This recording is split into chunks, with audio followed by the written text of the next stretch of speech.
Hello and welcome to jam cam YouTube channel. आप सभी का एक बार फिर से स्वागत किया जाता है। इस वीडियो में हम सीएसआर नेट के एग्जाम के बारे में सारी बातें जानेंगे कि क्या एग्जाम पैटर्न है, क्या एलिजिबिलिटी है, क्या एज लिमिट है, क्या सिलेबस है एंड सिलेबस में भी जो टॉपिक्स हैं उनसे कितने मार्क्स के क्वेश्चन आते हैं और आपके लिए इंपॉर्टेंट टॉपिक्स कौन से होंगे, आप अपनी तैयारी कहाँ से कर सकते हैं। लगभग सारे क्वेश्चंस का रिप्लाई आपको इस वीडियो में मिलेगा। तो joint CSR UGC national eligibility test यानी कि नेट की हम बात करेंगे बेसिकली। तो भाई जून 2023 का ये एग्जाम ऑलरेडी हो चुका है। अब ये एग्जाम आपका दिसंबर 2023 में होगा, है ना। दिसंबर 2023 के लिए ये एग्जाम होगा और आपका जून 2024 के लिए, ठीक है। तो चलिए देखते हैं कि क्या क्या जानकारी है। जो भी नए बच्चे हैं, है ना, तो उनके लिए बड़ा हेल्पफुल ये वीडियो रहने वाली है। सब कुछ हम डिटेल में डिस्कस करेंगे। भाई ये एग्जाम होता है जेआरएफ जूनियर रिसर्च फेलोशिप। अगर आप पीएचडी करना चाहते हैं तो सीएसआईआर के द्वारा और यूजीसी के द्वारा आपको फेलोशिप दी जाती है पर मंथ। अगर आप पीएचडी में एडमिशन लेते हैं और आपका जेआरएफ हो जाता है तो पर मंथ आपको कुछ न कुछ फेलोशिप मिलती है ना, वो भी डिस्कस कर लेंगे। या फिर आप अगर असिस्टेंट प्रोफेसर के लिए या लेक्चरशिप के लिए अप्लाई करना चाहते हैं तो उसके लिए भी आपको नेट एग्जाम क्वालिफाई करना जरूरी होता है, तभी आप एलिजिबल हो पाते हैं, ठीक है। आप हमसे जुड़ सकते हैं, हमारी ऐप है पढ़ रहे केमिस्ट्री के नाम से, ठीक है। एंड हमारा जो टेलीग्राम चैनल है दैट इज CSIR कैम। आप हमसे इन दोनों प्लेटफॉर्म के थ्रू जुड़ सकते हैं, ठीक है। यूट्यूब पे आपने ऑलरेडी सब्सक्राइब कर ही रखा हुआ। तो सबसे पहले हम एलिजिबिलिटी की बात कर लेते हैं कि कौन कौन स्टूडेंट है जो अप्लाई कर सकते हैं इस एग्जाम के लिए। जो भी स्टूडेंट एमएससी में अपीयर्ड है या एमएससी कर चुके हैं वो सारे बच्चे इसके अंदर आपका एलिजिबल होते हैं। MSc and equivalent degree, integrated BSMS, BS 4 year, BE, BTech, B Pharma, है ना, ये अलग अलग सब्जेक्ट के लिए होता है। तो वो आप देख सकते हैं। आपके कम से कम 55% मार्क्स होने चाहिए फॉर जनरल कैटेगरी के लिए या जर्नल ईडब्ल्यूएस के लिए, एंड 50% कम से कम आपका एमएससी में या उनमें होने चाहिए। तब जाके आप इसके लिए एलिजिबल हो पाते हैं, तब जाके आप इसके लिए एलिजिबल हो पाते हैं, ठीक है। जो भी स्टूडेंट अपीयर्ड होते हैं उनके लिए बताया गया है within 2 year from the date of declaration of joint, यानी कि वो 2 साल तक आपका वैलिड रहता है, ठीक है। उसका इसके बारे में थोड़ा सा आप पढ़ लीजिएगा। आगे बात करते हैं भाई जेआरएफ के लिए जो एज लिमिट होती है that is 28 years for general category, है ना। हालांकि यहाँ पे कुछ स्पेशल रिलैक्सेशन दिया गया था इस है ना, यहाँ पे स्पेशली मेंशन है this age limit is applicable for the current examination cycle. ये जो प्रोस्पेक्टस है ये आपका जून 2023 वाला है। तो आप मान के चलिए कि जेआरएफ के लिए जो मैक्सिमम एज लिमिट होती है जनरल कैटेगरी के मेल स्टूडेंट के लिए दैट इज 28 ईयर्स, ठीक है। लेकिन अगर आप SC ST या थर्ड जेंडर या फिर पर्सन PWD से हैं तो आपको 5 ईयर्स का रिलैक्सेशन मिल जाता है। अगर आप फीमेल कैंडिडेट हैं, है ना, किसी भी कैटेगरी से ही चाहे आप क्यों ना हो, तो आपको फीमेल एंड आपका 3 years in the case of OBC, ना, नॉन क्रीमी लेयर, उनको भी 3 ईयर का रिलैक्सेशन मिल जाता है। लेक्चरशिप या असिस्टेंट प्रोफेसर के लिए कोई अपर एज लिमिट नहीं होती है, ठीक है। आगे डिस्कस करते हैं एग्जाम पैटर्न क्या होता है। बहुत सारे स्टूडेंट ऐसे हैं जिनको हाल में ही इस एग्जाम के बारे में पता लगा होगा और उनको जानकारी नहीं है। तो इस एग्जाम में 3 पार्ट्स आते हैं, 3 पार्ट्स में एग्जाम होगा। 3 पार्ट्स मतलब एक होता पार्ट ए, एक होता पार्ट ए, एक होता पार्ट बी और एक होता पार्ट सी। पार्ट सी, ठीक है। तो पार्ट ए होता है उसमें आपसे मैक्सिमम 20 क्वेश्चंस पूछे जाते हैं और उन 20 क्वेश्चंस में से आप कोई भी 15 क्वेश्चंस कर सकते हैं ना। मैक्सिमम आप 15 क्वेश्चन ही कर सकते हैं। तो 20 क्वेश्चन आपको मिलेंगे, उनमें से आप कोई भी 15 कर दीजिएगा, ठीक है। एक क्वेश्चन 2 मार्क्स का होता है। कहने का मतलब ये हो गया पार्ट ए आपका 30 मार्क्स का होता है। और ये जो पार्ट ए होता है ये जर्नल एप्टीट्यूड होता है, इसमें, है ना, एप्टीट्यूड, रीजनिंग, मैथमेटिक्स, ये सब यहाँ पे रहता है, जर्नल एप्टीट्यूड होता है। ये केमिस्ट्री से इसका कोई लेना देना नहीं होता है। हाँ, यहाँ पे नेगेटिव मार्किंग भी होती है 1/4 की अगर आप क्वेश्चन को, और ये सारे एमसीक्यू टाइप के क्वेश्चन आते हैं एग्जाम में। जो क्वेश्चन आते हैं सीएसआर नेट में सारे एमसीक्यूज होते हैं, है ना, एमसीक्यू टाइप के होते हैं। समझ में आ गया। पार्ट ए 15 क्वेश्चन, 20 क्वेश्चन आएंगे, कोई भी 15 कर दीजिएगा। एक क्वेश्चन 2 मार्क्स का, तो 30 मार्क्स का आपका पार्ट ए होता है। Part B and part C ये आपका केमिस्ट्री सब्जेक्ट के ही होते हैं। तो पार्ट बी में आपसे 40 क्वेश्चन पूछे जाते हैं और उन 40 में से 35 क्वेश्चंस आपको अटेम्प्ट करने होते हैं, यानी कि पार्ट बी हो गया 70 मार्क्स का, ठीक है, क्योंकि 2 मार्क्स का एक क्वेश्चन होता है। यहाँ पे 40 क्वेश्चन पूछेंगे, 40 में से 35 आपको अटेम्प्ट करने, 5 क्वेश्चन आप कोई भी छोड़ सकते हैं जो आपको लगे कि नहीं हो पा रहे। Part C is very much important, तो 60 क्वेश्चन आपसे पूछे जाते हैं, कोई भी 25 क्वेश्चन आपको करने होते हैं, एक क्वेश्चन 4 मार्क्स का होता है ना, तो कुल मिला के पार्ट सी होता है आपका 100 मार्क्स का। तो कुल मिला के ये जो पेपर होता है वो 200 नंबर का होता है जेआरएफ के लिए। और अगर नेट की बात करें, अगर आप मोर देन 50% ले लेते हैं, जनरल कैटेगरी का स्टूडेंट अगर 100+ मार्क्स ले लेता है ना, हालांकि थोड़ी बहुत वेरी करती है, 4-5% ऊपर नीचे हो जाती है, लेकिन एवरेज यही है। अगर आप 50% मार्क्स ले लेते हैं इस एग्जाम में, तो आपका नेट जेआरएफ एग्जाम, जेआरएफ के लिए थोड़ा सा 5% और ज्यादा मान के चलिए कि 55%, और नेट के लिए 50% में आप इजिली क्वालिफाई कर पाएंगे। और ये मैं जनरल कैटेगरी के स्टूडेंट्स की बात कर रहा हूं। तो इस एग्जाम में टोटल 120 क्वेश्चन पूछे जाते हैं, आपको कोई भी 75 क्वेश्चन उनमें से करने होते हैं, और 200 नंबर का ये पेपर होता है, और 50% यानी कि 100+ में आपका यहाँ पे नेट क्वालिफाई हो जाता है, ठीक है। अब हम बात करते हैं जी ऑफिशियल सिलेबस क्या है इसका। तो सबसे पहले हम बात करेंगे इनऑर्गेनिक केमिस्ट्री का ऑफिशियल सिलेबस। सबसे पहला टॉपिक है यहाँ पे केमिकल पीरियोडिसिटी, उसके बाद है केमिकल बॉन्डिंग, उसके बाद क्या आ गया केमिकल बॉन्डिंग, उसके बाद ये देखिए आपका कंसेप्ट ऑफ एसिड बेस, है ना, acid base, hard soft acid base concept, non aqueous solvent, ये वाला भी आपका टॉपिक होता है। उसके बाद आ गया जी fourth topic is your main group elements, है ना, एस ब्लॉक के, पी ब्लॉक के, हाइड्रोजन के, सब आपको यहाँ पढ़ने हैं। उसके बाद है जी coordination chemistry, transition elements and coordination compound, उनकी structure, bonding theory, spectral magnetic properties, reaction mechanism, काफी डिटेल में होता है। हालांकि आपको देखो यहाँ पे काफी शॉर्ट में लिखा है, लेकिन जब पढ़ाते हो तो काफी डिटेल में। अभी मैं इनका मार्क्स डिस्ट्रीब्यूशन भी बताऊंगा प्रीवियस ईयर से एनालिसिस करके कि किस टॉपिक से कितने मार्क्स के क्वेश्चन पूछे जाते हैं। Sixth topic is your inner transition elements, यानी कि एप ब्लॉक एलिमेंट्स, ठीक है। उसके बाद 7 topic is organometallic compounds, very important.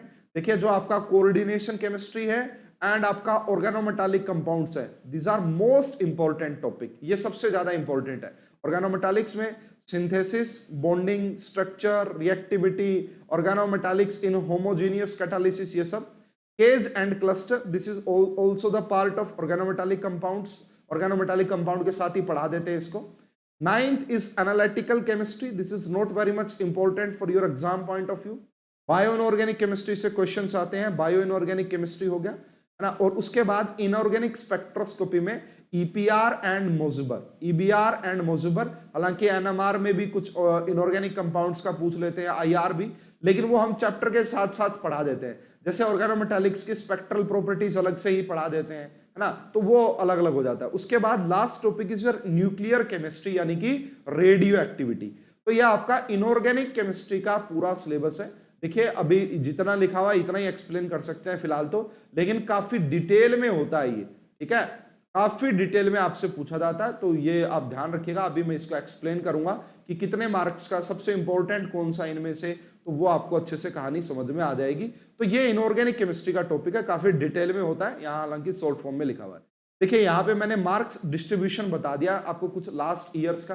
Periodicity से ये क्वेश्चन से कितने क्वेश्चन पूछे जाते हैं, सीधा हम मार्क्स पे, तो पीरियोडिसिटी है वहां पे मिनिमम 2 मार्क्स का क्वेश्चन आ जाता है, और मैक्सिमम 4-6 मार्क्स तक के क्वेश्चन आ सकते हैं, एक 2 मार्क्स से एक 4, यानी कि 2 to 6 मार्क्स की पीरियोडिसिटी पूछी जा सकती है। केमिकल बॉन्डिंग आपसे 6 से 10 मार्क्स का, 6 to 10 मार्क्स का पूछा जाता है। मेन ग्रुप एलिमेंट्स आपका 12 to 20 मार्क्स तक पूछा जा सकता है, 12 to 20 मार्क्स तक। कोऑर्डिनेशन केमिस्ट्री 20 से 24 मार्क्स का पूछा जा सकता है। ऑर्गेनोमेटालिक कंपाउंड्स 20 से 24 मार्क्स का पूछा जाता है। यानी कि ये जो 3 टॉपिक है ना बहुत ज्यादा इंपॉर्टेंट है, सबसे ज्यादा यही पूछे जाते हैं। Coordination chemistry, organometallics compound and main group elements, very very much important. उसके बाद बायो इनऑर्गेनिक केमिस्ट्री में 6 से 10 नंबर के क्वेश्चंस आते हैं। इनऑर्गेनिक स्पेक्ट्रोस्कोपी में 4 से 6 नंबर के क्वेश्चंस आते हैं। यहां पे लिखा हुआ न्यूक्लियर केमिस्ट्री 4 से 6 नंबर के क्वेश्चंस आते हैं। एंड एनालिटिकल केमिस्ट्री में भी 4 से 6 क्वेश्चंस आते हैं। तो ये जो 3 टॉपिक आप देख पा रहे हैं, this is very much important topics, student note कीजिएगा। एंड यहीं पे मेन ग्रुप के साथ साथ ही आप ऐप ब्लॉक को भी मान के चले। मेन ग्रुप और ऐप ब्लॉक मिला के मैंने ये लिखा है कि वो 12 से 20 नंबर के आपसे पूछे जाते हैं। तो ये जो 4 टॉपिक आप देख पा रहे हैं, ये सबसे ज्यादा इंपॉर्टेंट है inorganic chemistry point of view से। हालांकि ये बेसिक टॉपिक है, ये भी आपको पढ़ने चाहिए, समझने चाहिए इनको, ठीक है। तो मेन जो है ना सबसे important, that is main group elements and block elements, coordination chemistry, organometallics, सबसे ज्यादा ये आपसे पूछे जाते हैं। आगे बढ़ते हैं भाई। Next is your physical chemistry. Physical chemistry का सिलेबस देखिए, तो ये सबसे पहला topic is your quantum mechanics, most scoring topic है ये। फिजिकल केमिस्ट्री में सबसे ज्यादा क्वेश्चन क्वांटम से पूछता है ना। ये भी आप क्वांटम का ही पार्ट मान लो, ये दोनों क्वांटम का पार्ट हो गया। And atomic structure and spectroscopy, है ना, ये एटॉमिक स्ट्रक्चर हो गया। उसके बाद यहाँ पे देखिए chemical bonding in diatomic, MO and valence bond theory, ये केमिकल बॉन्डिंग में ही पढ़ा देते हैं। Huckel theory for conjugated pi electrons, ये हम GOC जर्नल ऑर्गेनिक के टाइम पे भी पढ़ा देते हैं।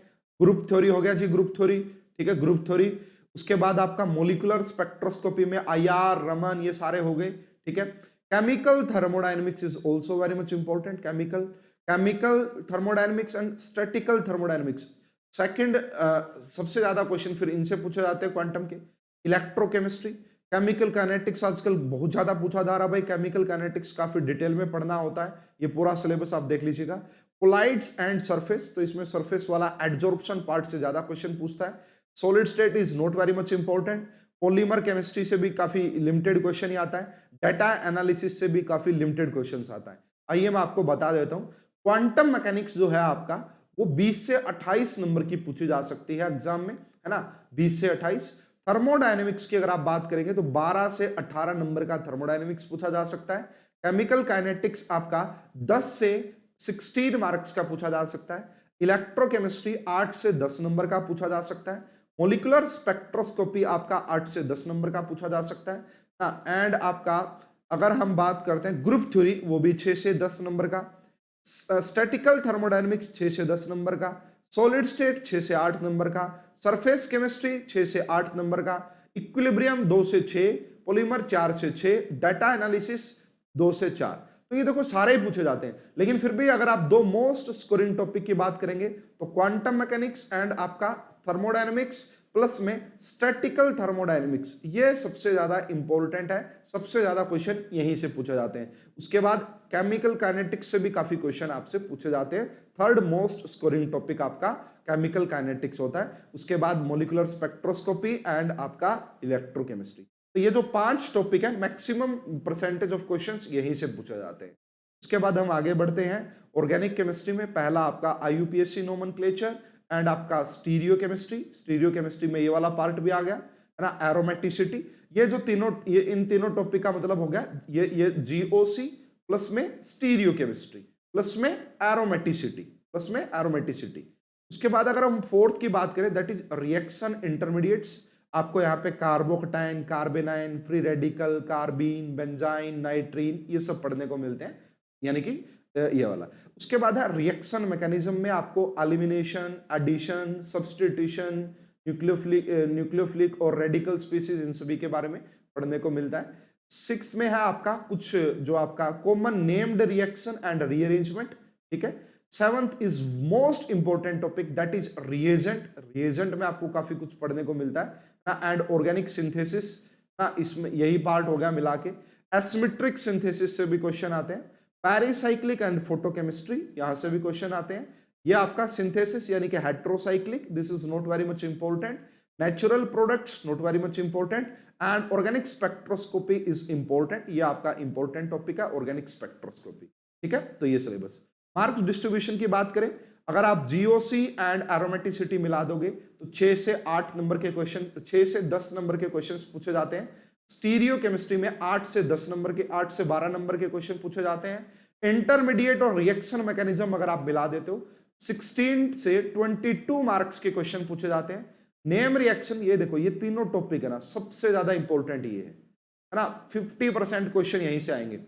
इंटरमीडिएट, रिएक्शन, और ये सारे मिला के पूछता है, सब कुछ मिला के पूछेगा, इंडिविजुअल नहीं पूछेगा आपसे, मिला के देगा, है ना। इंडिविजुअल भी पूछता है लेकिन मिला के। सबसे स्कोरिंग टॉपिक इज रिएजेंट, उसके बाद पेरिसाइक्लिक एंड फोटोकेमिस्ट्री में 12 से 18 नंबर, हेट्रोसाइक्लिक 4 से 6, नेचुरल प्रोडक्ट 4 से 6, organic spectroscopy is also very much important. ठीक है, तो भाई ये 3 जो टॉपिक है ये ज्यादा इंपॉर्टेंट है आपके एग्जाम पॉइंट ऑफ व्यू से।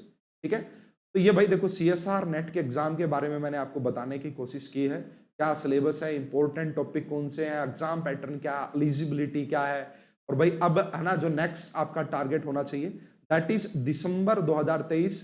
और देखिए भाई काफी स्टूडेंट ऐसा करते हैं कि किसी भी 2 केमिस्ट्री को सिलेक्ट करके तैयारी करते हैं, है ना, वो बोलेंगे फिजिकल ऑर्गेनिक।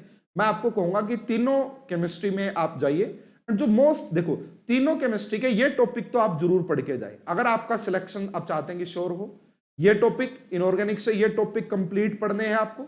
देखो 2 केमिस्ट्री कंप्लीट पढ़ो, 2 केमिस्ट्री कंप्लीट पढ़ो, बिल्कुल अच्छे से पढ़ो। उसके बाद अगर जिस केमिस्ट्री को आप स्किप कर रहे हैं उसके जो ये इंपॉर्टेंट टॉपिक है वो जरूर पढ़ो, उसके ये जो इंपॉर्टेंट टॉपिक है वो जरूर पढ़ो आप। ठीक है, जैसे आपका ये रहे, तो ये टॉपिक्स तो आपको टिप्स पे आने चाहिए, तभी जाके आपका जेआरएफ हो पाएगा, वरना नहीं हो पाएगा। अगर आप सोच रहे हो कि एक केमिस्ट्री को स्किप कर दे तो पॉसिबल नहीं है। पूरा सिलेबस कीजिए, आपके पास अभी काफी अच्छा टाइम है, 6 महीने के करीब आपके मान के चलिए कि आपके पास टाइम है। ठीक है, आराम से आप तैयारी कर सकते हैं 6 महीने के लिए।